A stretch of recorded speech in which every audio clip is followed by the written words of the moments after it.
Gaza. Et c'est vrai que la question des armes, c'est bien le moins que l'on puisse exiger aux puissances occidentales que de cesser de vendre des armes à Israël. Julie Graziani, Amnesty International a raison de faire pression sur le gouvernement français sur cette question des exportations d'armes. Il faut rappeler que tous ces tribunaux ont été saisis par des ONG militantes, Amnesty, mais pas seulement.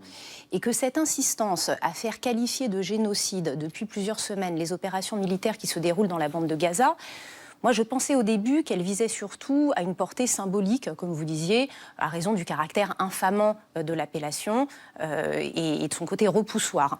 Et en fait, en voyant qu'il s'agit d'avoir un fondement juridique pour limiter ou priver Israël d'avoir accès à du matériel militaire étranger, je me dis que derrière ça, il y a aussi une visée plus concrète, qui est d'amoindrir les capacités de défense de l'État d'Israël.